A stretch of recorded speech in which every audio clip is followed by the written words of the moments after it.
Vice ganda may banat kay Sen. Robin Padilla. Pinagtawanan ang pagpasa ng batas sa Bilibid. Pero bago ang lahat, kung ikaw ay bago sa aking channel, huwag kalimutan na mag-subscribe at i-click ang notification bell for more trending news. Naging mainit na usapan kamakailan ang biro ni Unkabogable star Vice ganda sa noon time show na It's Showtime. Hindi nakaligtas si Senator Robin Padilla sa komedyante habang nagpapalitan sila ng biro ng co-hosts na sina Vong Navarro at Jong Hilario. Pinansin kasi ni Vice ganda ang outfit ni Vong at pabirong inihambing ito sa karakter ni Robin sa pelikulang Maging Sino Ka Man na pinagbidahan nila ni megastar Sharon Cuneta noong 1991, ani Vice. Hinira mo pa yung costume ni Robin Padilla sa Maging Sino Ka Man with Sharon Cuneta. Dito naman nakisakay si Vong at inimpersonate ang senador. Ngunit mas naging kapansin-pansin ang sumunod na banat ni Vice na tila tumukoy sa pagiging senador ni Robin. Ang galing, saad ni Vice. Magaling talaga to, idol ko to nakakapagpasaya ng batas sa Bilibid. Natawa naman ang mga kasama niya sa programa sa naturang banat, pati na rin ang madlang people. Akala ko nakahubad ka. Damit ako!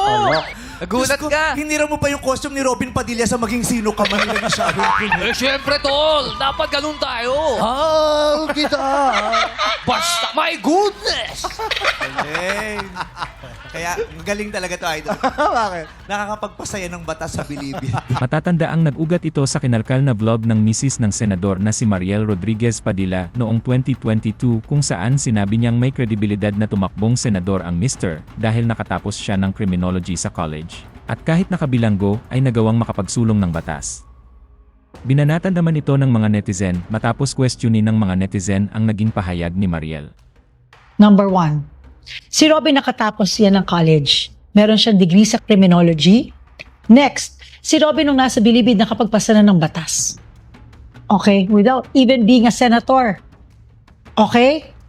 Number three, sa tingin niyo ba ang Philippine Army, bibigyan siya ng ganun kalaking role, ganun kalaking responsibility sa Philippine Army na siya ang in charge of communications at strategic planning? Kung sa tingin nyo, hindi siya qualified. Kamakailan lamang, nilinaw naman ni Mariel ang ibig niyang sabihin sa nabanggit na vlog.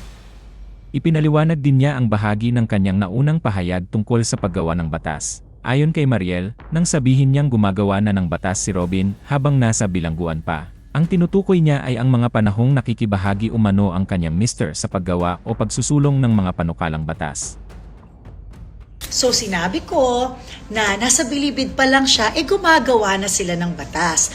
Tinake yan ng literally. Siyempre, hindi ka naman makakapagpasa ng batas kung hindi ka senator, kung hindi ka legislator.